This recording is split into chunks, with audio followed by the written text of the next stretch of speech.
Hey guys, this is an unboxing of the Red Devil RX 6900 XT by PowerColor. Here are the specs. Jumping right in, the front has the PowerColor logo as well as the Red Devil icon and some major selling points strung along the bottom left. The name of the card is on the right.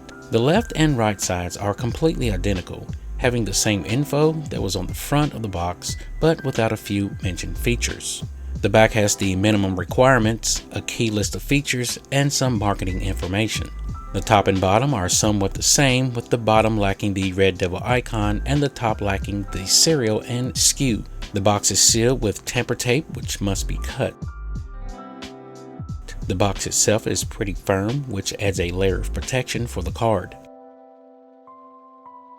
Right below, there is some foam covering up the contents, which doesn't feel cheap and is a little rigid. Here we have something similar to a thank you package inside of a black envelope. This is the graphic card holder, assembly instructions, an insert asking you to upload a photo of your machine, and I assume to sign up for a newsletter of some kind.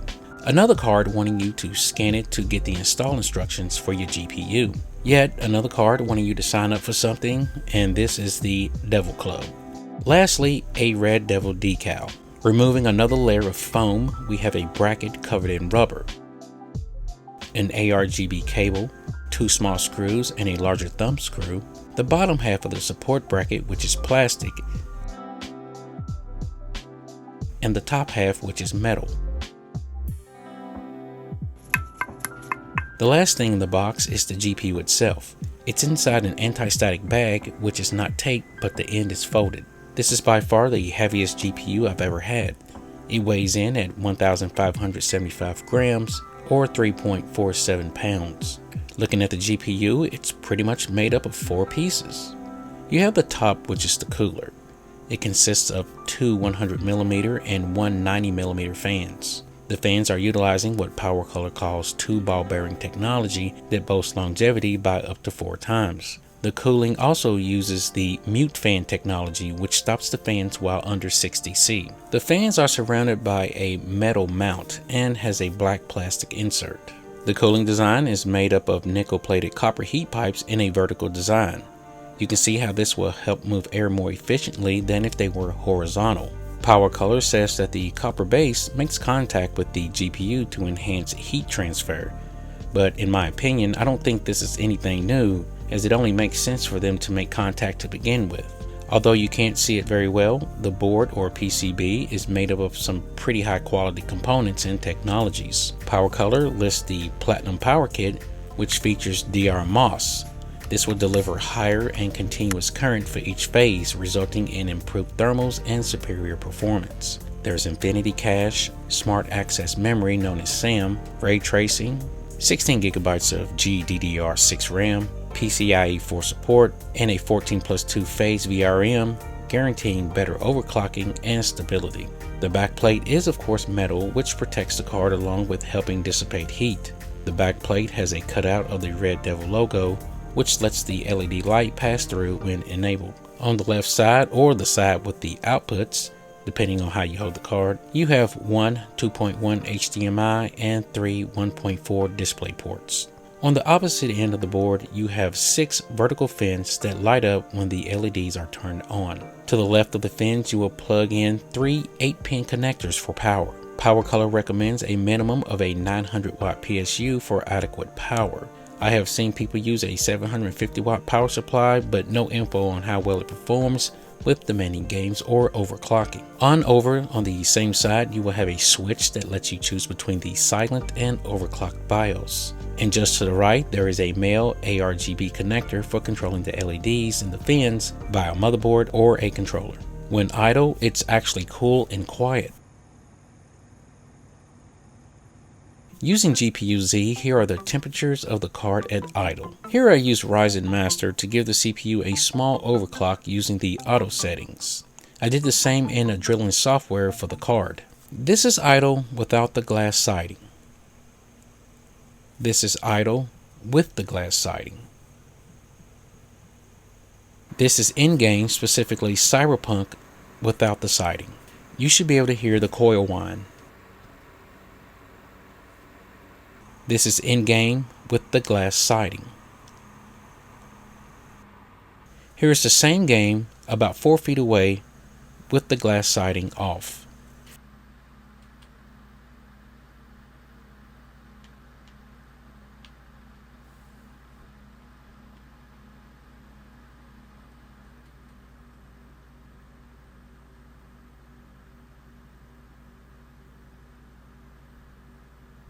Here's the same thing with the glass siding back on.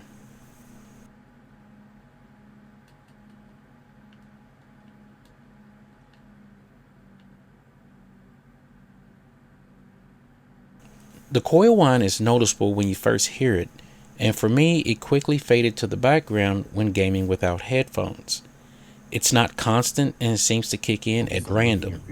When watching videos or other like tasks, it's non-existent. When using this in a Hackintosh, it's just as quiet. As you can see, the fans aren't even spinning. This will also help depending on your room temperature. My game area fluctuates between 70 to 72 Fahrenheit. Using the Devil's Own RGB software, you can change the LED colors with a few different profiles such as breathing, neon, blink, color shift, ripple, and more. Other options will have the color change depending on the process chosen in hardware monitor. You can also sync the colors with your motherboard if you use the ARGB cable.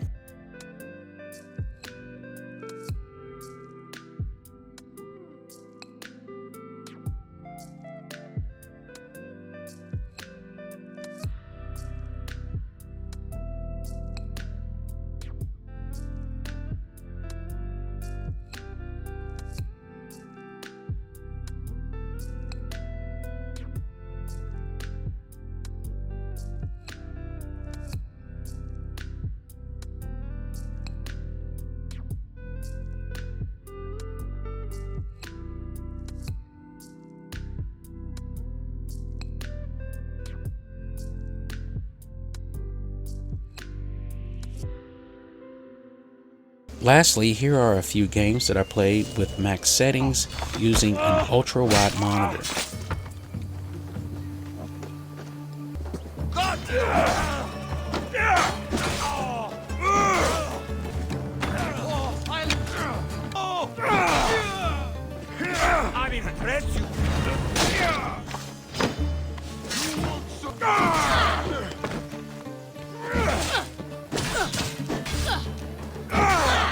Why won't you just die?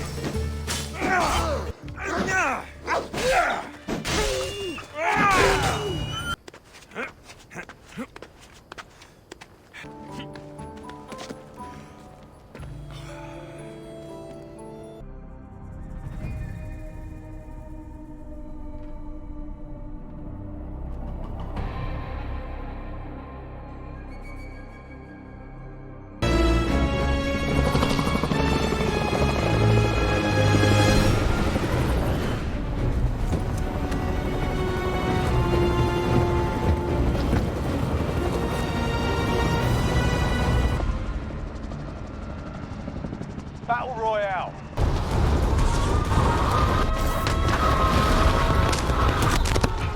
Hostile dropping into...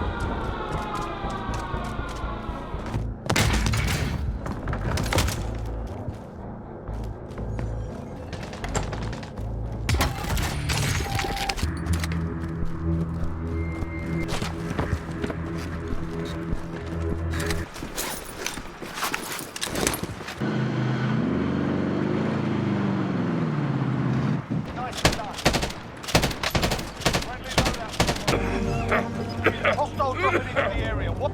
Get to the safe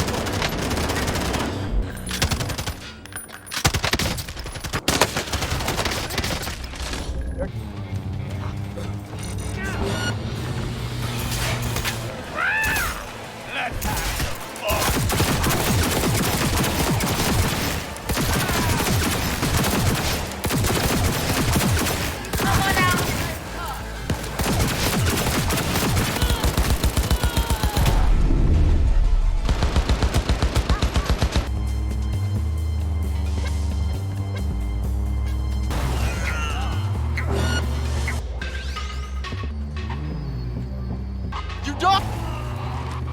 Here, you! Let me show you how it's done! Eating up!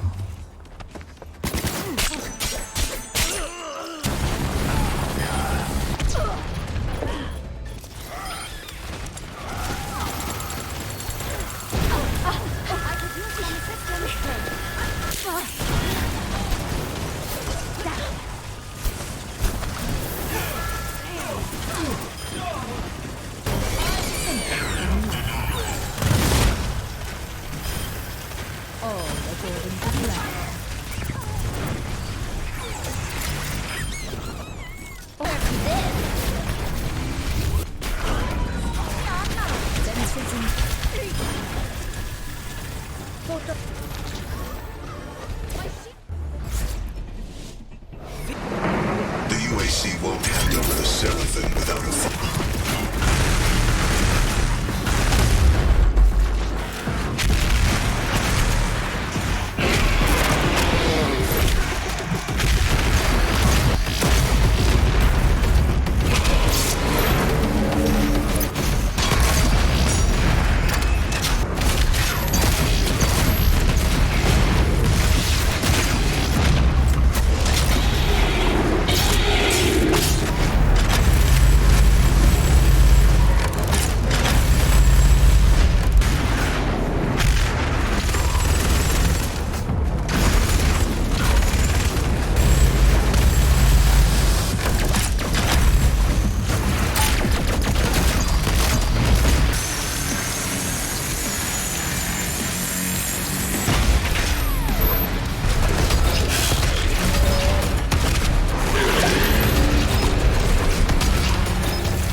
Ground vehicle delivery confirmed.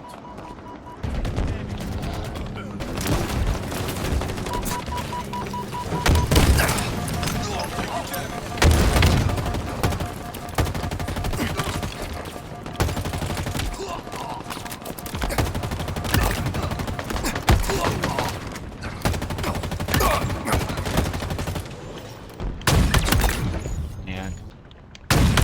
Ammo reserves depleting.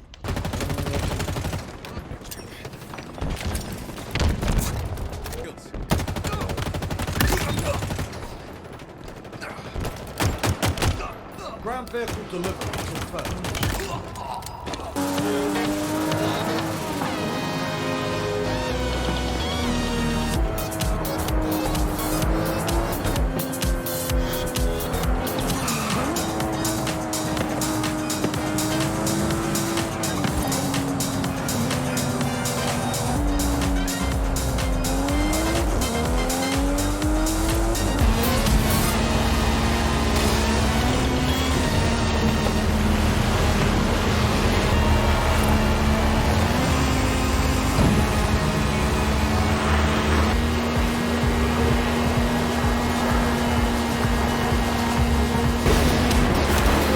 Touchdown! Go team motorcycle!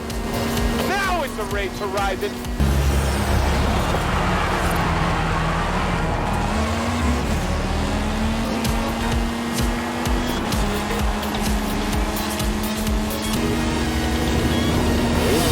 Wait, is that a wingsuit?